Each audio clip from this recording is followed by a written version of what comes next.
কালবৈশাখীর দাপটে বহু জায়গায় বেশ কিছু ছোট বড় গাছ উপড়ে পড়ে। গাছ পড়ে রাস্তা বন্ধ জলপাইগুড়ি সদর ব্লকে তরুলপাড়া সহ বেশ কিছু এলাকায়। বাড়ির ঘরের উপরে গাছ ভেঙে পড়ায় বেশ কিছু ক্ষয়ক্ষতি হয়। গাছ পড়ে বিদ্যুতের তার ছিঁড়ে বিদ্যুৎ বিভ্রাট বেশ কিছু এলাকায়, যদিও এখনো পর্যন্ত হতাহতের কোনো খবর পাওয়া যায়নি। কি করে হলো দাদা? এটা প্রচন্ড হাওয়াতে একটা গাছ কারেন্টের তার উপর পড়ে একটা ঘরের ভিতরে পড়ছে, ঘরের ভিতরে কেউ ছিল না। আচ্ছা, লোকজনের কোনো ক্ষতি হয়নি তো? তো রাস্তাটা অবরোধ করছেন আপনারা? কারেন্টের বড় পোল আছে, তারটা চিরাটিরা নিচে পড়ে আসার জন্য ওর জন্য গাড়ি। আচ্ছা, এই জায়গাটার নাম কি দাদা? তরুণপাড়া। তরুলপাড়া, ঠিক আছে। ওটা অপরাধ করলে কি হইলো? অপরাধ তো হয় না, অপরাধ হয়ে গেছে। তুই তো একাই দিছে ওটা আপনি হইছে কাকা কোঠা হয়ে গেল। ওটা সব গাড়ি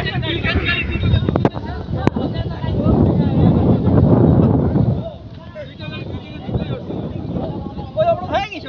কি অপরাধ লাগে?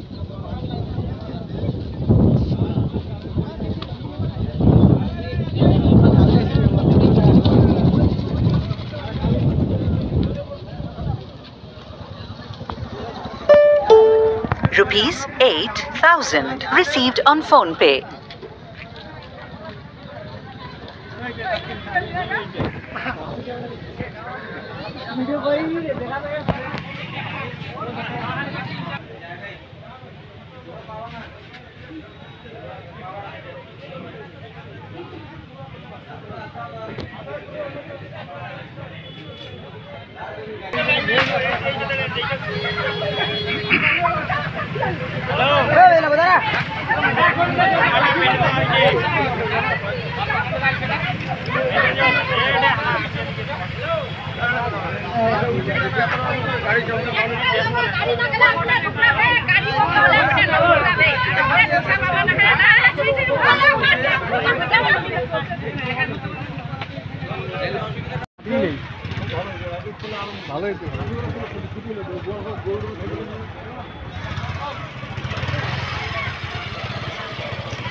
ঠিকই আছে, ঠিকই আছে। ইলেকট্রিকের খুঁটি খাড়া কি অবস্থায় আছে? আমি একটা ফোন করছি।